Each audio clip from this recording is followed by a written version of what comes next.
When it comes to what's happening in Wayne County and the North Carolina area, look no further than Taylor House Publishing. If you have a story that needs to be told, please contact us via email at taylorhousepublishing@gmail.com.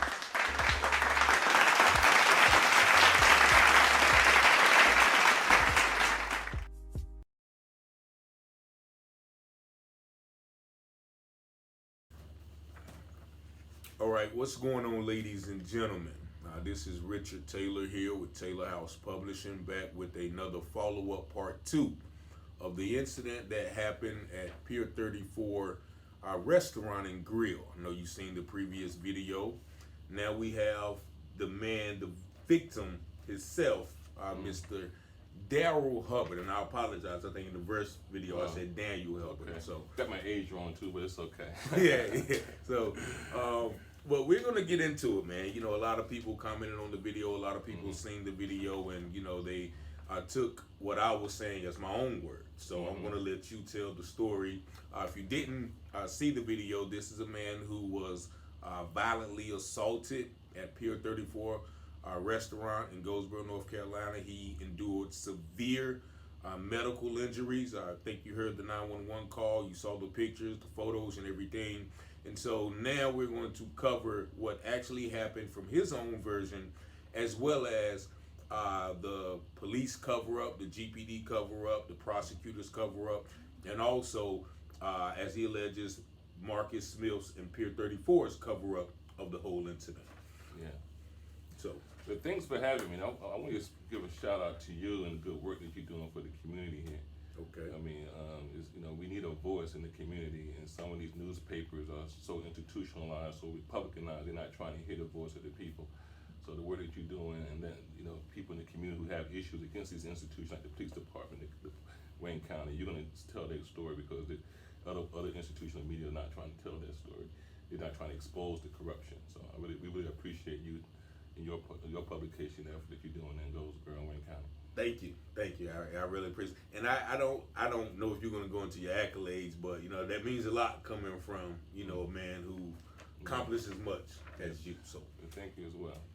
But yeah, so we want to start this story. You give a little bit of background. I think you just covered it yesterday, but I'm a technologist. I got my master's in computer science. I was 19 years old from NC State. I'm on the board there now.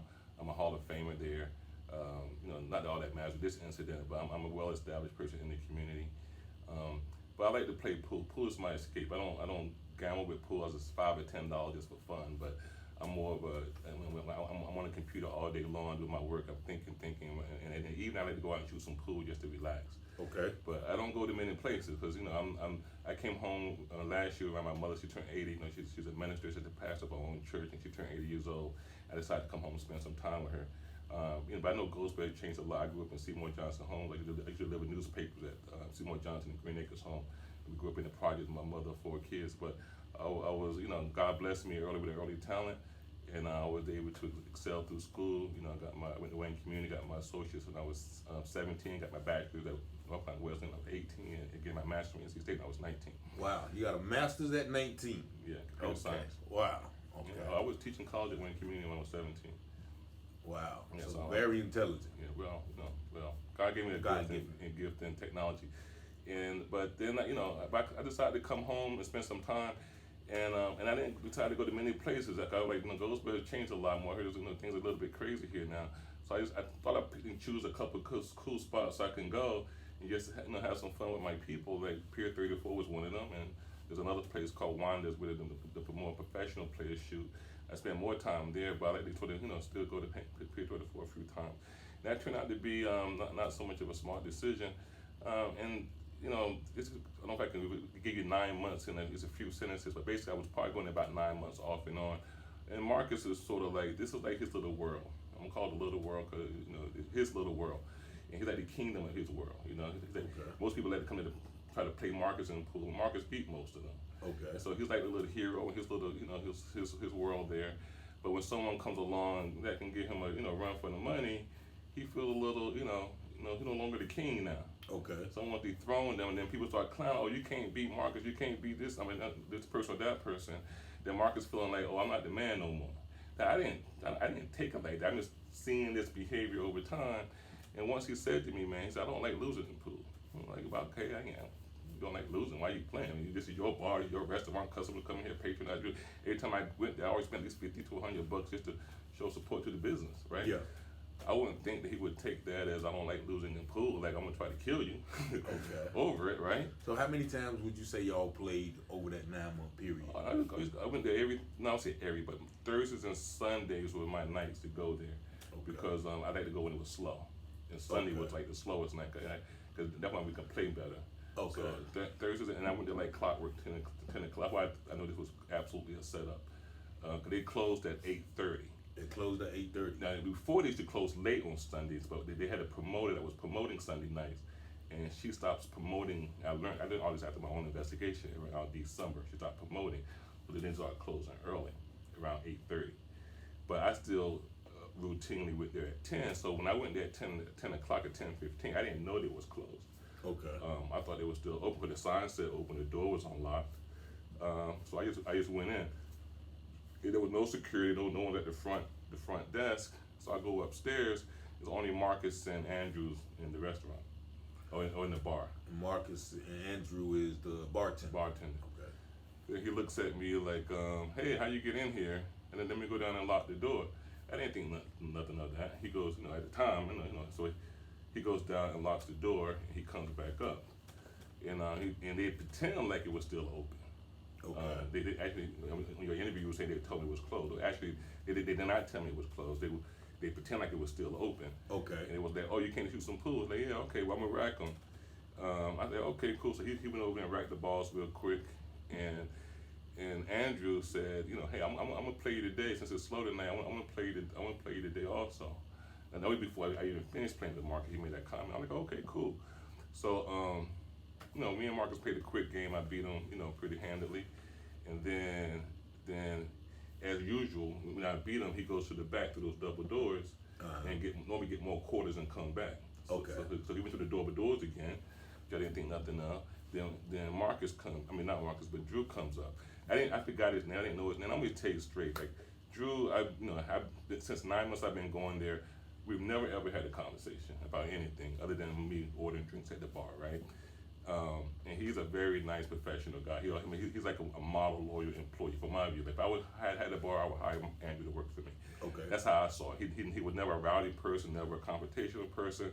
He was just like strictly about his business. We ordered drinks, he gave you food, was nice and courteous.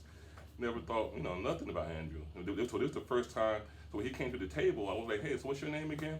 He goes, Drew. I'm like, oh, how you doing, Drew? He cool. And then next thing you know, he just pops up in my face. He starts like it's out of nowhere, like this altercation about racism, and saying all these racial epithets and stuff. Like, dude, what are you doing? What are you talking about? And the last thing he said to me before I got struck in the back of the head was, well, black people is oppressing white people. What you think about that, huh? What you think about that, huh? Hey, dude. Hey, and before he could almost finish saying that, like, bam, right there, in the back of the head. And I start stumbling right into Andrew. Okay. I almost like trying to grab him from falling. Yeah. He backs up real fast out the way, and I just hit the floor. And I don't remember anything after that. I was totally out until I came to, like, I didn't know it was an hour. Like, when you're out. You're out. You had no idea of time, right? Yeah. I didn't learn how long I was out until I heard the 911 take myself. Okay. Right. I didn't check the time right then, but when I come to, there's nobody around but Marcus almost standing there right in front of me. And I'm just got blood all over my clothes. I got blood. I can't see my ears. So it's a lot of blood. It's a lot of blood. Okay. Yeah, it's a lot of blood, and it's all over my clothes. And those photos that you were sharing, that was after I got to the hospital and they cleaned me up. That's the blood then.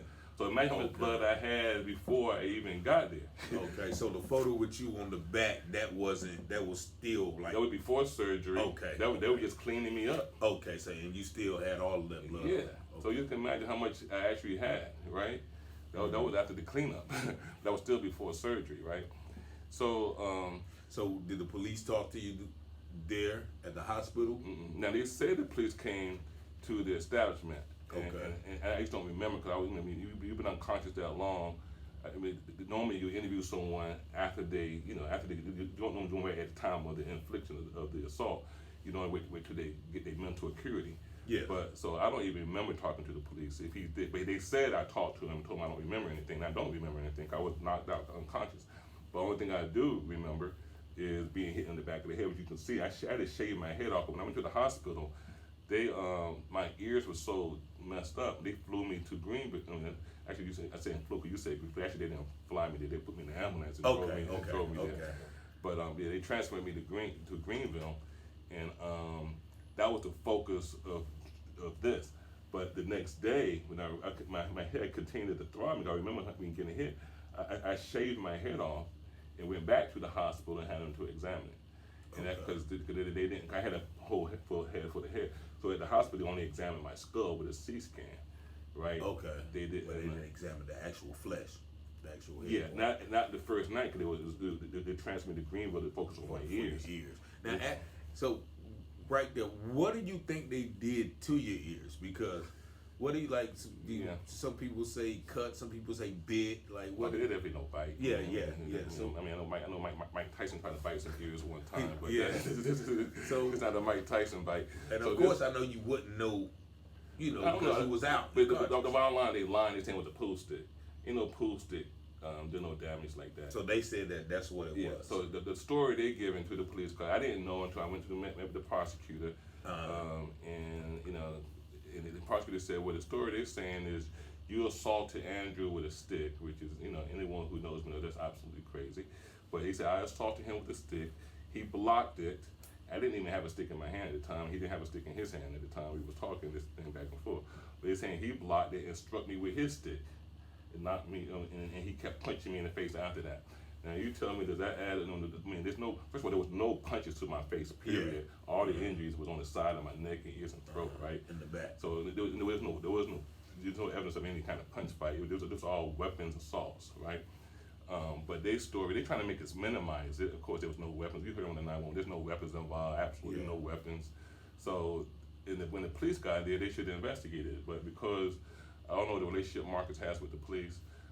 Whether it's a Masonic relationship or that he hires him as security or he's been there for years, whatever the relationship is, the fact is there's a relationship there where he's very comfortable with the police, more so he's comfortable with EMS, right? Yeah. And he was very comfortable. Like, just send people out and we'll talk to them when they get here. Like, I've never, just don't worry, we'll just handle it when they get here. Just send somebody here. We'll talk about it then. But he said it must be GDP, right? I mean GPD, right? Yeah, he did say that. Yeah. So I guess as the investigation goes on, a lot of people are saying, they should have had video footage of the incident. Absolutely.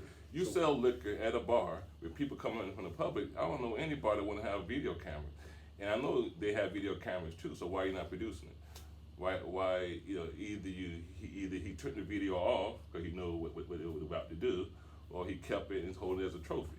So have you talked to the investigators or the prosecutors about the video footage? I told them many times, okay, now the Goldsboro police are saying, but he's saying there's no video footage, so what can we do? Like, dude, I said you need to check the cameras and see if it's functional. To verify if it's a functional camera, that means he turned the video off intentionally. But see, they're not really trying to investigate. See, I don't know who this Avino Daniel, their relationship is with Goodings and all that stuff. But it's going to come out in the federal lawsuit, that's for sure. I'm going to get all the discovery and I'm going to figure it all out. But right now, the police have been working in cahoots with them, at least up until my lawsuit. Now, since my lawsuit's been filed, I think they'd be open to investigation. Okay. They realize they got some exposure now. They didn't think I would, have the audacity to go file a federal lawsuit against them. Okay. And that's because I understand my constitutional rights, and I understand I have rights to equal protection of the law, I have rights to a fair trial, I have rights to due process. And we should do a whole a separate session on that. So we'll get into that, but you also mentioned that about the validity of the business. Yeah. So I started doing some research, right? I said, well, I had to try to figure out who's their insurance, who they got insurance with. I had my law friend to contact them about insurance. They said, we don't have insurance. How you gonna have a business? You sell liquor to the public. Something, of course, it's like a nightclub type of environment, and you don't have insurance. That's suspect enough. You're saying there's no video camera footage. There's no. I believe they got insurance. They just not turning it over the same way they did not. They probably got the video, but they're not turning it over either.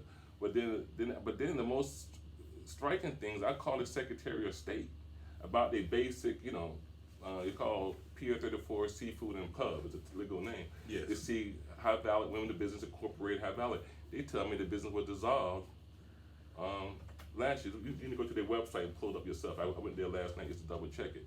If the business is saying it's dissolved because they haven't paid their taxes or whatever minimum compliance they need to do with the state. So I'm like, how can they even be operating with any type of license, business license, liquor license? Maybe they don't know, maybe it was active when they applied, but they haven't maintained it. Okay. And now it's been dissolved, but the government establishments don't know. So don't they check them like every year or something? You would think so, but I reported it yesterday to the different authorities to let them know that this is an unlawful business that's operating. Okay. So I think they probably will investigate it at this point.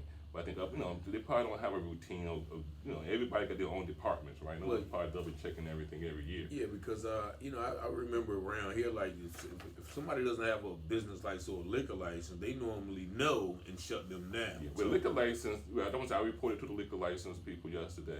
Okay. And I let them know that his business license no longer is operating and is revoked with the state. But they probably don't know that because it's a separate department. Everybody's probably not checking each other.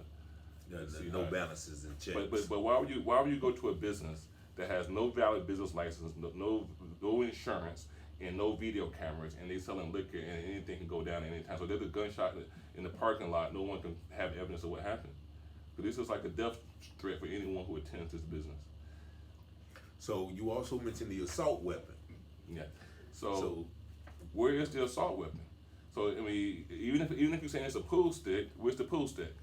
So they're saying it was a pool stick. That's what they're saying. It was a pool stick. I know it wasn't a pool stick, but they're saying it was a pool stick. So where's the pool stick? They haven't turned over the pool stick. They haven't turned over anything. That should have been in evidence, right? Yeah, the police should have at least got that. But the fact that the police didn't even get the damn pool stick that they're claiming, because the pool stick would have been cracked. I would think cracked or some blood or something on it, right? Yeah. So basically, they didn't really investigate the scene. No, they didn't take the scene off. They didn't check the blood on the floor. They didn't, and it just almost, hey, what's up, Marcus? How you doing, bro? You did another one. Man, good job with him, man. We got you though. Yeah. You think it's that type of relationship? Man, that's what the evidence shows. Okay. And you also mentioned a fake witness, Mr. Larry Gray Jr. Right. Now, so I added him to the lawsuit because he's a fake witness. He was not there at the scene, and he's corroborating this same story with the rest of them. They got together and said, what lie are we going to make up and give to the police? Mm-hmm. So now, if he was there, he had to be in the back. So there's only two people in that bar. Now it's possible, because I talked to someone who was a promoter of the venue on Sundays, and she explained to me Larry does normally come there on Sunday. He hangs out in the back most of the time on the top pier. There's a top patio in the back. Go through those double doors that Marcus went through. So it's possible. Now, I'm not going to say absolutely, but I told the police to check his cell phone data. I said I don't believe he was there, and make sure from the time from 10 to 12, which is the time of this incident, where was he at? Did he show up somewhere after the incident, etc.? They gave me all kind of reasons why they can't check the cell phone data. We got to go to get a permit and an order from the judge, and we don't have enough reason to all this kind of nonsense, right? Yeah. So but I got a feeling they checked it now, since this lawsuit's been filed. Now, how long ago did you file the lawsuit and you started getting a little bit better? About a week ago, February. Okay. About a week ago, May 9th to be exact. Okay. And what you're saying now goes on to the next point of the constitutional rights and due processes that you're supposed to have. Yeah. See, understand. So when you're a victim, like in my case, the state represents me. So that's my attorney technically. Yes. It's no different than if the criminal has an attorney as well. So we both have attorneys, and so the trial is technically between me and the the criminal defendant. However, I know Marcus is the one. I'm alleging he's the one who hit me in the back of the head. Okay. And if he ain't the one who hit me in the back of the head, produce the damn videotape to show that you didn't do it. Right? Show the videotape of whoever the other person is he claiming, well, it wasn't me, man. Okay, well, it's your establishment. In law, if you have a responsibility to have video and you don't have it, you don't get the benefit of the doubt. You can't be negligent and then try and get the benefit of the doubt of your negligence. Yeah. Right? So if his responsibility to have video surveillance, if you don't have it and you don't produce it, you don't get the benefit of the doubt of the damn lie you're going to make up. Yeah, that you're going to make up and say, oh, I'm going to give you another story. Right? So Larry was not there at the scene of what happened. Now, whether he was in the back, I don't know. I can't. That's why I asked him for the 911, the cell phone data. But he's sitting there and corroborating a lie with them. I don't know because they're Masonic brothers. They grew up in the high school together. They're very close friends. That's all good. But the fact that I know that he's making up this lie along with them, that I assaulted Annual with a stick, I'm suing him for that because he's infringing upon my fair trial rights. So have you talked to any one of those gentlemen since the incident? No, I haven't. I haven't attempted to reach out to him. I mean, they will be served through this lawsuit, but I mean, I don't know. I mean, I'm available. If they want to talk to me, they have my phone number. I'm not going anywhere. Okay. But, so you also saying that they really ignored the 911 call? Yeah. So think about it. You heard the 911 tape, right? Everybody heard the 911 right. call. So if you're the police department, you get this 911 tape, and first of all, what's the first thing he said? We call him by an assault. If there was a fight that broke out in the establishment, you say a couple of customers got into a fight and someone got hurt. Can someone come here, right? You don't say, basically an assault. Yeah. Right. So that's the first thing, right? He defined exactly what it was. It was an assault. And then he go, there's no weapons involved. There's no blood involved. Just get GPD here. Everything's gonna be okay. We figured everything out once my friends get here.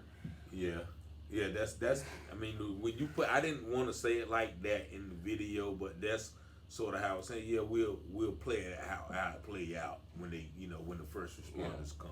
And then the most damaging thing, of course, he lied about the earring piercing. Why would he even say he got his earrings pulled out? I mean, that's just bizarre. Yeah. But the fact is, dude, I was left for dead. How else can you explain that? I'm out for over an hour on the floor. He's sitting there looking at me. He probably went to the bar, got a couple of drinks. Yeah, we got this nigga. We got him this time. Yeah, let me give me a couple of drinks. I ain't know we're gonna kill him. I don't know, man. But what we gonna do with the body? Yeah. Yeah. What else could you be thinking? What else could? Hey, and actually, I talked to a friend of mine. That's what she said. She said they thought you was dead. They had to. That's what she said. Now that's not what I'm saying. Everybody always jump down with her, but yeah. So yeah, after an hour, and I pointed out that's the most damaging thing to me. Like, anybody can see those injuries are not from an earring being pulled out. Yeah. And I don't think that they could be done with a pool stick. As I mentioned, that just looked like. But the police know that too. The police knows that too. But they didn't investigate. They wasn't trying to find the weapon. They were just trying to cover because they didn't know who I was. They don't know my relationships, and they don't know they damn sure is not going to get away with this. Okay. Under no circumstance. And let's move on to the next one because you said the police. Now, as a victim, of course, the police talk to you and they talk to you and ask you. What happened? So you had an incident with an officer. I once again, I don't know him personally, but I've had some interaction with him. His name is Albino Daniels. Now he was the lead detective. The lead detective on the case. Now, what is your experience working this with is where it gets real deep. So it's one thing to be negligent in the investigation. Say they can do a lackluster investigation. Like just show up, say, okay, Marcus, we ain't gonna really document. I'm just gonna say this is an assault. And we don't know who this guy is. Probably just move on. That's one thing. It's another thing for the police to come in and say, "I'm going to come up with a plan to impeach the credibility of Mr. Hubbard and make sure to get some insurance to Marcus." Because I gave him a statement of exactly what happened, right? And I sent it back to him by email, and I talked to him on the phone, and I told him over the phone what happened. He was like, "Mr. Hubbard, I need to talk to you. Can you come down here?" He actually wanted to come to my house. But that was on the first phone call. Yeah. I sent him we talked on the phone first. I told him what happened on the phone, and plus I emailed him. So he had both of my verbal and written statements. But he was adamant he needed to talk to me right away. And so I go down and talk to him, and I tell him exactly what happened. Someone hit me in the back of the head. I stumbled in the undo. Boom, boom, boom. He goes, "Well, that's not good enough." I said, "What do you mean?" He said, "You're saying somebody hit you in the back of the head. I need to know who hit you in the back of the head." I said, "It was only two people in there. It was Andrew and it was Marcus, so it had to be Marcus." He said, "Well, I need you to say that then." He said, "If you know it's Marcus, you need to say it. I'm gonna tell you right now. If I take you to the prosecutor and your statement is someone hit you on the back of the head, they're gonna be looking at me where I can't prosecute someone. I need to know who I'm prosecuting."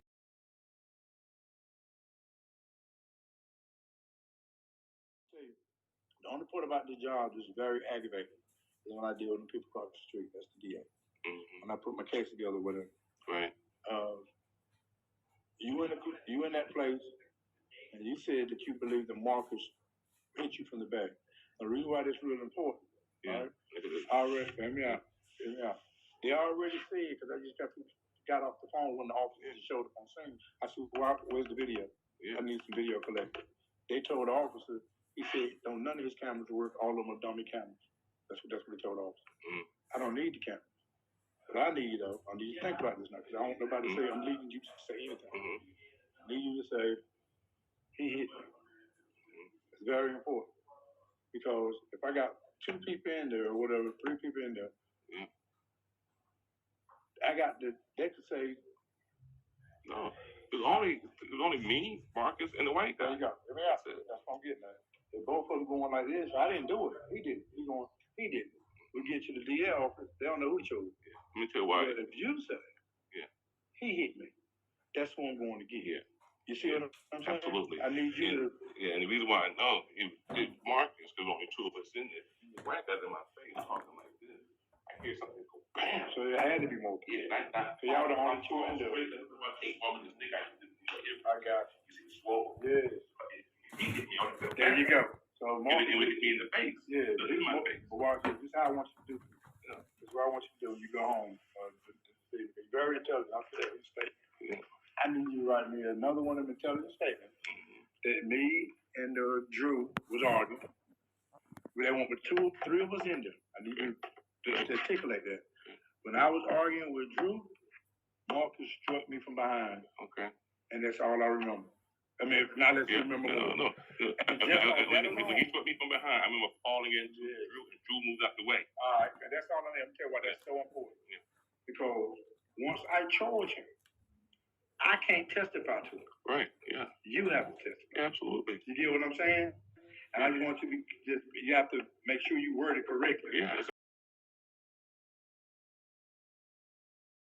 They needed a name. I need a name. And I tell you what. But you had already gave them the implied. Yeah, I said there's only 2 people. There's circumstantial evidence. So there's only 2 people in the bar. I said, but he said, well, Mr. Then he gave me a whole explanation of why I needed to change the statement and say it this way and say that you look back and saw Marcus hit you. So I'm sitting here thinking, I'm not the type to fabricate anything. Actually, the fact that they charging Andrew, he's confessing. I'm telling them Andrew didn't do it. I'm trying to get him off of it. I know Andrew's not the one. Now, unless Andrew assaulted me after I got knocked out. Okay. So he's confessing to that. That's the only possibility. And if he did that, then he should be held accountable. But at the same time, he was the decoy. Look at Andrew. He was part of the plot. Like 2 people go to the bank to rob the bank. One could be the driver. One could be distracting or whatever. He was a decoy. He intentionally got in my face with this nonsense, not because it was an organic, real argument about racism. That was just his ploy, just to distract me, so whoever can come and hit me in the back of the head, right? So he is somewhat accountable to this, but I don't. Party. Yeah. So, but I'm not convinced that he's the one that assaulted me. Okay. Now, but he could have. I just don't know. But so when he tells you, well, to change I my can't statement. prosecute someone. Yeah. What does he say? So he's telling me exactly. This is how I need you to word it. I need to go back and give me one of these intelligent statements. I need you to say this. I need you to say right before you got struck the back of the head, you look back and you saw Marcus. And he said, you give me that statement, I'm gonna go arrest him. And he says that in the recording. Yeah. Oh, he's saying we didn't drop that on it Yeah, yet. yeah. So what they didn't know, what he didn't know. If I get to the punchline. So I go back. I give him this second statement, right? Okay. And he says, he won't go arrest him. So I call him 2 or 3 days later. You arrest Marcus? Oh no, Mr. Hubbard. We still need a little bit more time. I said, what you mean? You told me if I give you a statement, you bet that's enough. That's all you needed. He go, well, I still got to make sure that everything is tight with the DA. I got a few more things to do. They give me an excuse, right? So I said, give him another week or so. I call him back another week or so. Nothing. 6 weeks go by. 6 weeks? 6 weeks go by. And I won't go to all these, but he was doing everything he can not to arrest anyone. Okay. He even told me, this is why Goins is in my federal complaint. He had another officer call me and told me we turned the case over to the DA and they're going to arrest Andrew. You'll be getting a call from them in the coming weeks to come down here to tell your side of the story and do some victim stuff. You know what? That was a total lie. We went down there the following week just to talk to the DA about the case. They had no record of it. They hadn't turned one piece of case in. It was a total lie. They were just doing this to another way. He had another officer call me tell you that. Yeah, he had another officer call. Said that they'd arrested Andrew. No, he said me and Albino Daniels went to the DA. So they both went down there. Okay. And we turned your case over. He said, and they're going to be charging Andrew, and you'll be getting a call from them in the coming weeks, right? So the following week, that was like on a Thursday, around Tuesday, I went down there. Me and my friend, we went down there to take a look at the case to see what happened. And they go in the computer system. There's no case here. So they call Officer Daniels right then on the spot and say, Officer Daniels, there's some people here saying that you say you turned the case over, but we don't have any records of it in our file. And I don't know what excuse they gave him, but he was like, he kept saying, I understand. But the bottom line was, it was a total lie. It made me think they had arrested someone, but I think it was just, they had planned on ever turning it in anyway. Why would you just tell me you turned it over? I mean, he didn't say we working on it. He called me to tell me we turned it over. And so, did you talk to him after that? Yeah, so what happened, once he realized I went down there and checked up on it, the next day they turned the case in. They actually go do it the next day. Okay.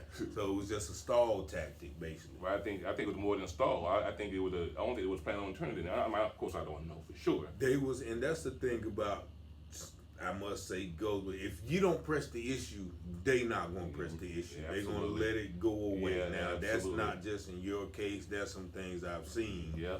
This is some of the techniques they do, though. We turned the case over. You thinking, oh, okay, they turned it over. They're working on it, right? He ain't did a damn thing. Yeah. He is sitting on his desk. Probably won't ever turn it over. Yeah. Until I showed up, saying where's the case at? Because I want to discuss it with the prosecutor, and go, oh, we don't have no case here. Now, so what happened? He turned it over the next day. Okay. So I called the prosecutor. The prosecutor emailed and told me he got the case. Now, who's the prosecutor? And his assistant DA called Andrew Tamer. Okay. T-A-M-E-R. So I called him the next day, right, to discuss my case. And I said, sir, you got the wrong person here. I know Andrew confessed to this crime. I said, but he's not the one who assaulted me in the back of the head. I said, it was Marcus. All right. So he goes. That's what you told him. That's what I told the prosecutor. He goes, well, we don't have enough legal evidence to arrest Marcus. Plus, I read both of your statements. That's what Tamer said. That's what Tamer said to me. I was like, holy shit, this motherfucker had me to change my statement only so it can conflict with the first statement, and gave both of them to the prosecutor to impeach my credibility, make it look like I'm the one that's lying, so they'll believe Marcus in their story. So he didn't just mark off the part that you said someone hit me in the back of the head. No, it's two separate statements. So he made you write a whole nother statement. Yeah, a whole new statement. Okay. Right? And so then he turns both of them over to the DA. These are the two statements I got from Mr. Hub. Yeah. Not saying I told him to do it. Of course, he wouldn't do that. Of course. He listened to the tape. Oh, we're telling him, giving him the okay.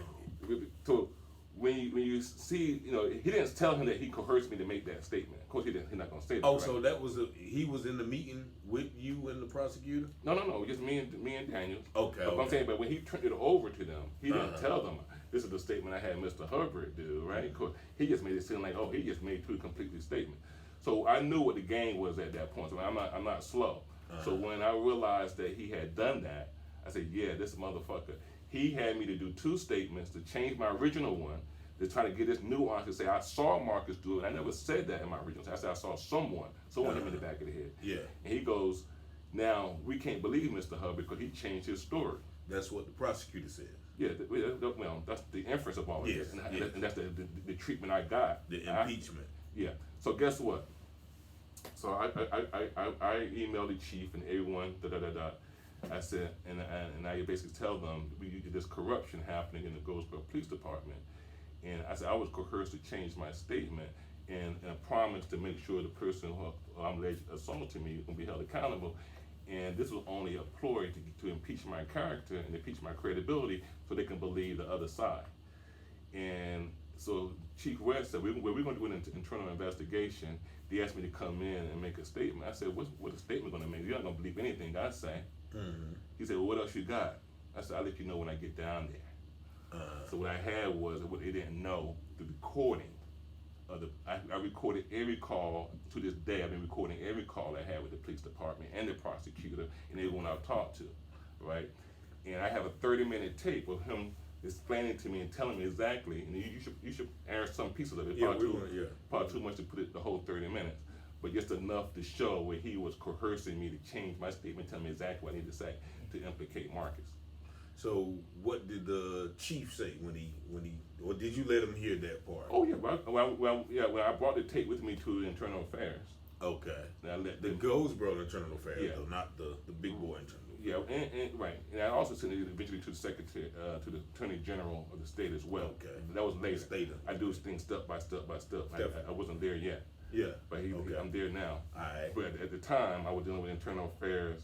Ghostboro edition. Right. So what did they say when they saw that? Or They go, Mr. Hubbard, how did you get that recording? I said, I was right here in the police department. I ain't gonna tell them how I got it, but I got it. Yeah. I got every single one of y'all motherfuckers who's trying to cover up this investigation, right? And the bottom line is, I have so much evidence of this corruption that's happening. I had to file a federal lawsuit. So you mentioned also how they kept refusing to meet with you or change dates. Yeah, well, that's part of. Once they realized, I basically told them. I said I called them out on the corruption. I said this is a corrupt police department. This is a corrupt prosecution.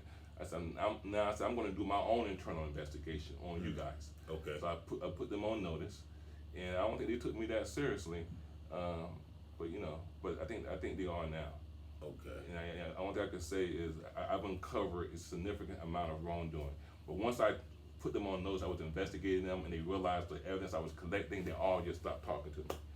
They said, don't say a damn word to him. Anything you say, he knows how to twist it and use it and whatever they were saying. But so when was the last time that you spoke with anybody from, I guess, the detectives or the prosecutor's office? I would say right after the Internal Affairs investigation, when I took the tape over. That was about what? That had to be at least two or 3 weeks ago now. Well, the investigation was started a month ago, but they kept promising me they're gonna get back to me, right? Mm-hmm. So they were just delaying. First, he said the Internal Affairs would take 2 or 3 days. After 3 weeks went by, I called them out and said, you told me 2 or 3 days. And they said they were gonna give me the results of it, but they didn't. So after 3 weeks, I just said, you know what? I'm not gonna wait any longer. I said, I'm gonna write my lawsuit, and I served it. And it took me about a week to write it. Okay. And I gave it to them that on the following Thursday, and then that's the first time they communicated back to me saying, Mr. Hubbard, we got your information. We continue to investigate. I don't know what they're doing because they don't want to say too much, but I got a sense that they may be. But I'm not 100% confident they still, doing a legitimate investigation until the right person's arrested, and the evidence really comes out. Now, I would get the evidence once the federal lawsuit hit, but that's a whole new different process. Because doing pre-trial, I better get the discovery of everything they have. But I'm asking for it now, and it's part of my due process where I should be able to get that now. Yeah. But they withholding it from me. Because you said they put the case on hold against Mr. Andrew Nicholson. Yeah, now I don't know, that's suspicious, because before I even did all of this, as soon as he was arrested, I went and pulled up his, I had someone in the police department, I have a good relationship that they don't know. I had someone in the police department pull up his custody record, and they showed that the case was on hold right away. They basically arrested him and put the case on hold. Case on hold. Hold means, it's like, I don't know if that means they're doing more investigation, but they're not prosecuting it. Okay. It's on hold. Okay. That means it's not going to go anywhere until it goes off hold. So have they had a court date? The next one is May 23rd. They had a first appearance. Now listen to this. Okay. The first appearance is where he's mandatory to appear, right? Definitely. So I tell the DA, I said, listen, this guy, he's confessing to an attempted murder and left me for dead. I don't feel comfortable sitting in the courtroom next to someone who's claiming that they tried to kill me, right? Because we both normally would show up in the courtroom, right? Yes. The DA tells me, well, you need to be there at 9 o'clock, and then we just step into the hallway and talk about the case. He sent me this email, right? So I'm like, okay, I suck it up and I go. And guess what? He's not even there. Now he's the one that's supposed to be there. They telling me I'm supposed to be there. They've been treating me like I'm the damn suspect. Okay. Right? Making sure I'm there, right? And he's the one that's supposed to be there, and he's not even there. So when his name is called, explain that. So when their name is called, the public defender and the DA sort of get together and do a little huddle, and they call the next name. Like wow, ain't this something? Did you talk to him, like, where's he at, what's going on? Did they have any explanation for you? No, he came to the hallway and met with me, and we talked about the case, and when he basically he treated me like I was a suspect. He said, I believe their version of the story. I read both of your statements. I believe their version of the story. That's why he's getting light charges. So you don't, because they charge him what, with assault with a deadly weapon? Yeah, some bullshit. It's like 100 days in jail. Yeah, some that's nonsense. like the least felony, I think. I don't know, is that a misdemeanor? I don't even know. No, it's a felony, but it's like a low class felony. It's a class E. Yeah, which is the but lowest it's one. totally, this is premeditated. The fact that guy hit in the back of the head, he was a distraction. I mean, he was laying in, whoever hit me back in the day was laying in wait. He's a decoy. There wasn't some organic argument when he's making, and some shit just happened, right? This was a totally premeditated assault. So which is a premeditated assault is attempted murder in this case. But they're not trying to give him premeditation. And when I talked about that, they technically, we can't prove a setup. We can't prove it was premeditated. They just saying something just happened organically in the spur of the moment. No, that's not what happened. And you mentioned, I think, in some of the documents that you sent me, you still you are suffering from injuries. Oh yeah. From that. I got serious stuff. This is gonna be ongoing. I got traumatic brain. We call it brain traumatic something. TBI, call it traumatic brain injury. Okay. I definitely have memory loss. Like mostly short term. I can remember stuff long back, but like I could literally, man. I don't even tell you how embarrassing it is, but I'm losing my short term memory. Like I can think of something right now, and 30 seconds later, I'm like, what would I just think about? Like I never been like I'm so sharp with it. Yeah. But now, man, it's like I literally have thought about it every day. Like, what did I have for breakfast? I can't remember sometimes what I ate for breakfast earlier today. It really, like, I mean, there's lots of stuff. Like my spelling, like when I'm typing, dude, I'm swift with it. Yeah. Now I'm like, how do I spell this? How do I spell? I'm like, really, dude, like I've really been messed up. Hope it comes back. But I'm telling you right now, some things are definitely, some memory issues are definitely there. Of course, I got constant damage here. This my doctor just says it's gonna be about over a year or so before my ears even get close to healing. Okay. So I don't know. It's definitely loss of hearing in this ear the most. Okay. I'm hearing mostly out of this ear. I can still hear a little bit here, but it's not nearly as strong as this one. And then just other just internal stuff. So I don't know. I just thank God that I was able to survive this. I think He has a calling in my life, and so it's only His mercy that I'm here today to tell this story. But I have no fear. God has been my savior for a long time, and my life is in His hands more than their hands. That's how I put it. Yeah. So you've also taken the steps, I think, today to offer a reward. Yeah. Explain that. Well, my family's got together and we said that we need to find out who did this. I'm gonna let Marcus did it, and if Marcus didn't do it, where's the video? I know you got video recorded, so produce it. If you're not gonna produce it, you don't get the benefit of the doubt, right? So as I'm gonna continue to say, Marcus hit me in the back of the head until Marcus produced a video that says he did not hit me in the back of the head. That shows something otherwise. And the two pieces of evidence I think is most critical: the video and the assault weapon. Now, I'm going to offer $10,000 to whoever can produce it. You produce that video, you produce that assault weapon to show what happened in this case, $10,000 reward my family's willing to offer to anyone that can produce that evidence. And that evidence is out there. I'm sure somewhere in his close circle, and maybe no one won't generate it, but I'm offering a $10,000 reward to anyone that can produce the video or the assault weapon, anything that can incriminate and show what really happened that night. Because it was only two people in the bar that I saw. That was Andrew and Marcus. Andrew was taking the blame for it, but I don't really believe Andrew's story because unless he has talked to me after the fact. But whoever hit me in the back of the head also need to be accountable. That's the main one that needs to be charged. And if anyone can help bring that to light, we're offering a $10,000 reward for that information. I mean, they can send their information in, to the site, and we'll take a look at those leads, and that's what we're offering as of today. Yeah. So anybody with the information, I'm not shy. My number is 919-587-7782, or you can send the information to taylorpublishinghouse@gmail.com, or if you have some insight on something, some other information that may be pertinent to this situation or another situation that may have happened, because I think you said it was another guy who had an experience. Well, I'm not the first person that been assaulted that Pier 34. I think someone on some of the comments mentioned another name that is just a day before. But there was another pool player that's a really good friend of mine that plays a lot in Goldsboro, and Marcus threatened him because Marcus embarrassed him. He embarrassed Marcus with like 7 games of pool, beating him straight. This was the first time he said he went there. On a Sunday night event as well. He was invited to the same promoter that I know. After 7 games, Marcus, he got tired of playing. Basically, I done beat you 7 times. You don't need to play no more, right? And Marcus said, "Well, you're not gonna stop playing until I tell you to stop playing." Oh wow! Right? And he goes, "I hope you ain't got no plans for tomorrow." And he said, "What do you mean? I got to go see my daughter." So I don't give a damn about your daughter, right? And this happened in front of other people now. Okay. And it went on from there. Basically told him him not to leave, only because someone who came in to the establishment that mutually knew him and Marcus. This my friend talked to them and told him what was going down. And she took Marcus in the back. He said for like 30 minutes. He was scared to leave. He knew security was going to bother him, whatever. He basically held without his will for like 30 minutes. False imprisonment. That's abduction. Yeah. And this person came out, and he said Marcus came up to him and said, "Hey man, I'm sorry, but I don't like losing in the pool. I take it real seriously." Same thing he said to me. Same exact words he said to me.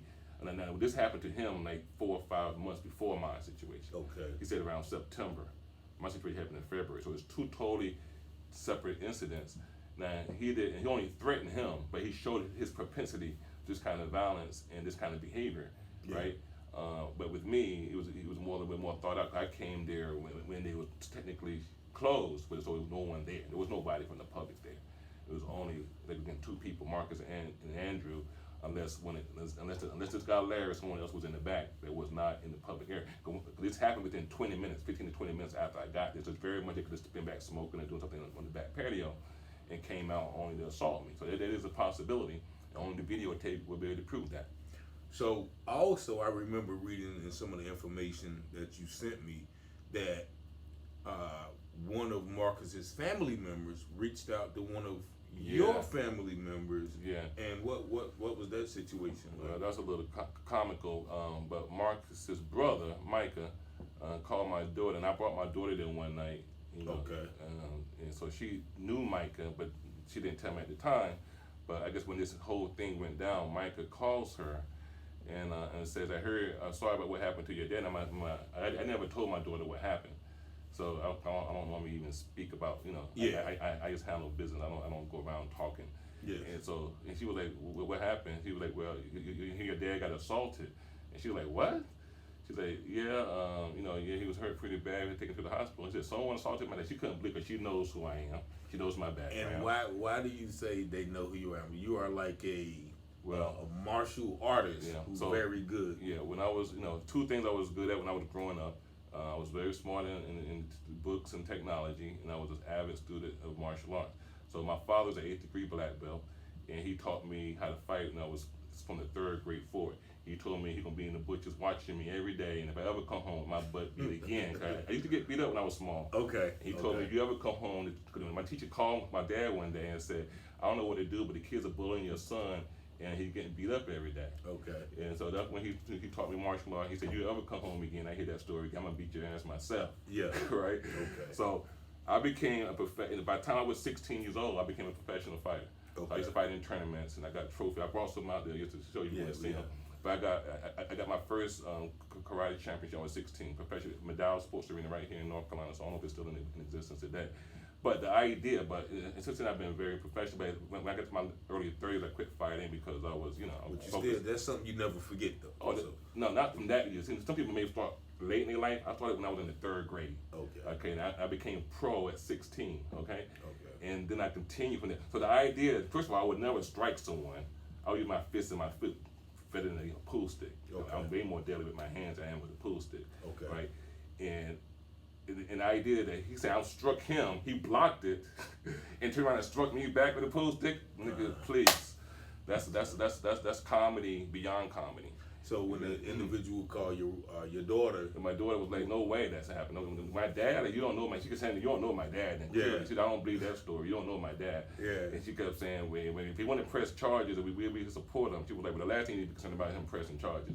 But knowing, so she called me like, "What?" Like she couldn't believe like it happened. I told her, like, struck in the back of the head. She said, "Oh, okay, I knew it had to be some nonsense, but I know damn well no one hit you straight up." But he was telling you that, or he was telling her that the guy needs to be charged. Andrew. Yeah, Andrew. He said that we're gonna support him if you wanna, Oh, okay. And she was let him know.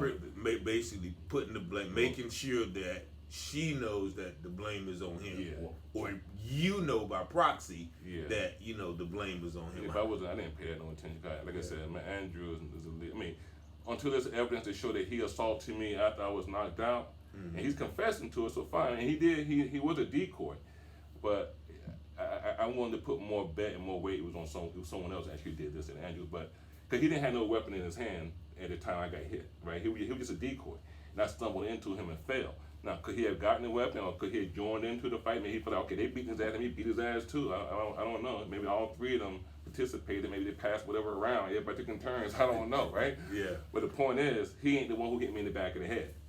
And that's the main one who instigated this, who tried to kill me with that. I think it was like a hammer blow. Okay. And I showed you the knot that was on the back of my head. Yeah, and they examined that. So, and it was only two people there, and the establishment is obligated to have video. Either you produce that, or to me, Marcus, you listen to that 911 tape. I don't think any jury in the country would exonerate someone with that 911 call. Yeah. So as far as I'm concerned, he's the one that should be charged until he can produce something otherwise. But I'm not the police department. I'm not the prosecutor. Only thing I could do is sue him. Okay. And we definitely have that in play already, correct? Yep, absolutely. That's part of that. That may be the only justice I get. We'll see. Yeah. Hoping the correct justice will come. Okay, well, I certainly thank you for coming on and, sharing it from your perspective, your point of view, so people can really hear from your mouth of, what really happened, what you think transpired, and what you went through, most importantly. So, there you have it, ladies and gentlemen. This is Mr. Daryl Hubbard. I don't know why I keep saying Daniel, but first of all, thank you for, and I thank you all for tuning in and sharing your opinion and comments. So, hopefully that this interview will bring some light to the situation, but also put some fire behind the authorities or the prosecutors to do their job more diligently. And if anyone, once again, has any information concerning this incident, you already heard there's a $10,000 reward for the video and information that will prove what happened to Mr. Hubbard. But also, if you have, and you can call me, once again, 919-587-7782, or send an email to taylorpublishinghouse@gmail.com. Before we go, is there anything else you want to leave with the audience before we go? Well, I think the audience needs to think about where they spend their dollars. I think if you see the wrong that was done here, you can support this by not spending another dollar at Pier 34. And if you ever show up there asking where's the video, until they produce that video, I'm not going to come into an establishment that has no license, that has no insurance, that has no video, and expect me to come here and spend my money. This is a death trap, and everyone should stay away. All right, thank y'all ladies for tuning in. We'll probably have some more on this story pretty soon as more information becomes available. Once again, thank you, Mr. Hubbard. Thank you for showing up. Thank you. Sharing your story.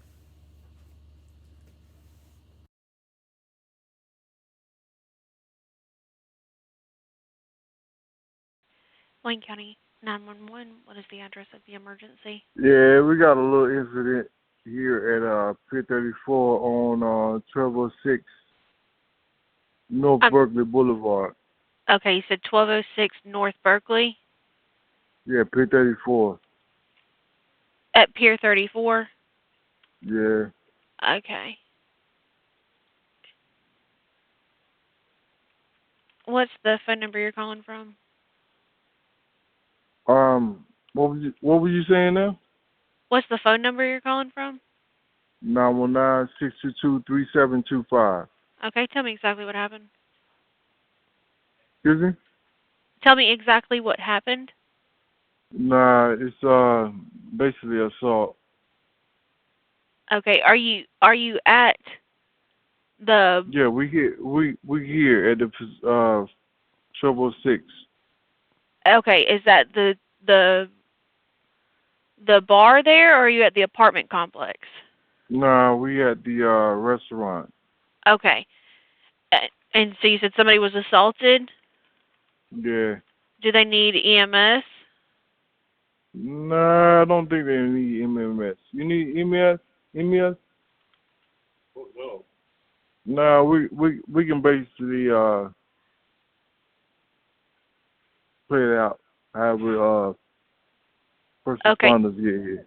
okay. Who was assaulted? Bro, yeah, if you could just get somebody here, we'll talk about that once they get here. Okay, yes, sir. I'll get them on the way to you. Yeah. Just it had to be Goldsboro PD. And I don't think EMS is required for anything. Okay, can you verify? Yeah, he's up walking around. You know Okay, what I'm can you ask saying? him if Like, he wants EMS? hey, you want EMS? Yeah, we might need EMS. So you do want EMS? Yes. Okay. Give me 1 second here.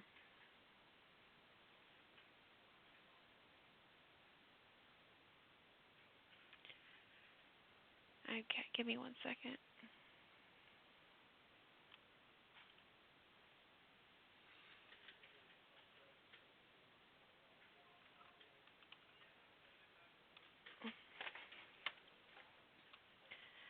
Okay, give me 1 second.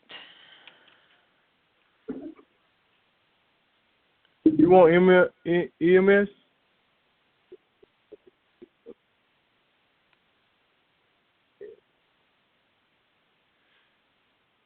Okay. What's he saying? Yeah, he needs EMS. Okay. I guess there was some piercings in his ear that were ripped out. So.